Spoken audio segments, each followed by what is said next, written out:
देवराहा बाबा एक सिद्ध महापुरुष और संत थे। आपने बाबाओं के चमत्कारों के बारे में तो बहुत सुना होगा, लेकिन देवराहा बाबा की बात कुछ और ही थी।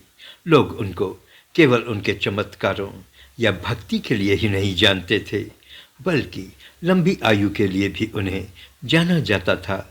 लोग कहते हैं कि देवराहा बाबा 9 साल तक जिंदा रहे और बाद में 19 जून सन 1990 मंगलवार और योगिनी एकादशी के दिन उन्होंने समाधि ले ली।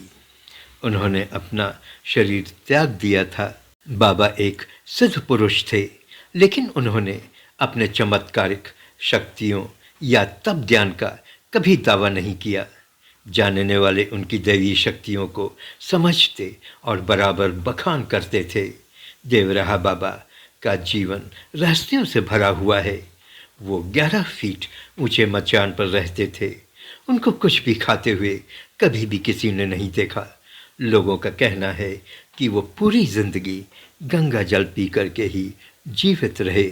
उत्तर प्रदेश के देवरिया जनपद में नाथ नदौली ग्राम लाल रोड के रहने वाले थे देवराहा बाबा।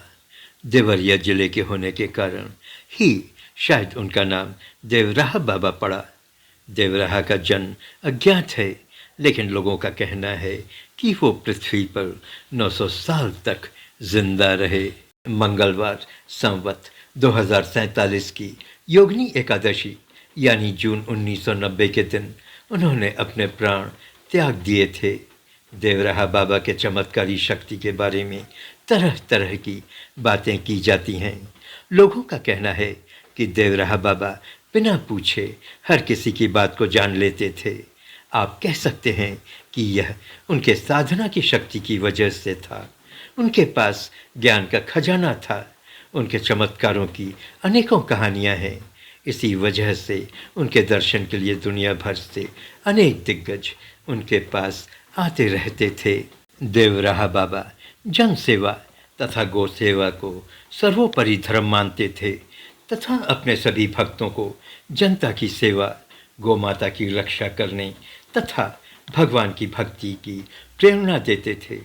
देवराहा बाबा भगवान राम और भगवान कृष्ण को एक मानते थे और अपने भक्तों को समझाते थे कि कष्ट से मुक्ति के लिए कृष्ण मंत्र का उच्चारण करना चाहिए। ओम कृष्णाय वासुदेवा हरे परमात्मने प्रणतः क्लेश नाशाय गोविंदाय नमो नमः।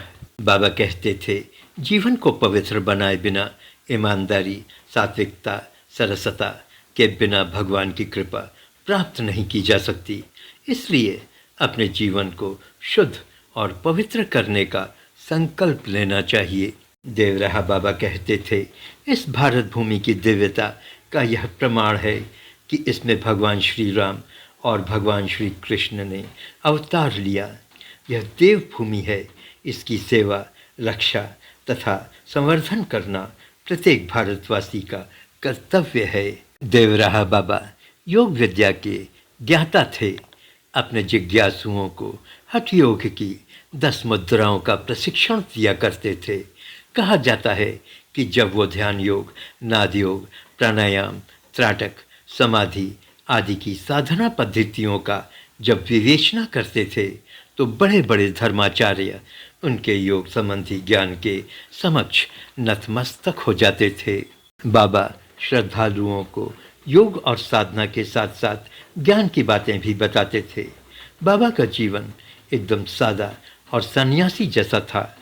देवराहा बाबा के भक्तों में कई बड़े लोगों का नाम शुमार है, जैसे पूर्व राष्ट्रपति डॉक्टर राजेंद्र प्रसाद, पंडित मदन मोहन मालवीय, पूर्व प्रधानमंत्री जवाहरलाल नेहरू, इंदिरा गांधी, अटल बिहारी वाजपेयी, लालू प्रसाद यादव, मुलायम सिंह यादव सहित विदेश के अनेकों लोगों ने उनके समक्ष शीश नवाया।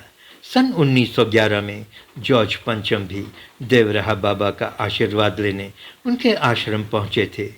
कहा जाता है कि बरसात के दिनों में बाढ़ के समय सरयू नदी की बाढ़ का पानी उनके मचान को छूने के बाद घटने लगता है। देश में इमरजेंसी के बाद इंदिरा गांधी की इलेक्शंस में करारी हार हो गई थी। हार के बाद इंदिरा गांधी देवराहा बाबा के पास आशीर्वाद लेने पहुंची थीं।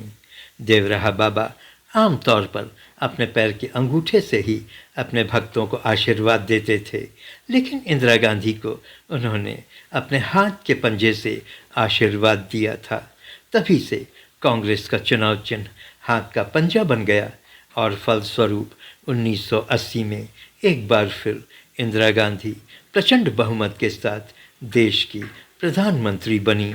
देवराहा बाबा के मचान पर कुछ भी नहीं होता था, लेकिन बाबा सभी को प्रसाद के रूप में कुछ न कुछ जरूर देते थे। प्रसाद देते वक्त अचानक उनके हाथ में फल, मेवे या कुछ अन्य पदार्थ कहीं से आ जाते थे, जबकि मचान पर ऐसी कोई वस्तु नहीं होती थी। श्रद्धालुओं का कहना था कि वह खेचड़ी मुद्रा की वजह से आवागमन से कहीं भी कभी भी आ जा सकते थे। बाबा किसी भी गंतव्य स्थल पर पहुंचने के लिए कभी सवारी नहीं की। वो हर साल माघ मेले में प्रयागराज पहुंचते थे। कहा जाता है कि यमुना के किनारे वृंदावन में बाबा आधा घंटा बिना सांस लिए पानी में रहते थे। बाबा जल पर भी चलते थे। उनके पास उगने वाले बबूल के पेड़ों में कांटे नहीं हुआ करते थे। चारों तरफ सुगंध ही सुगंध होता था।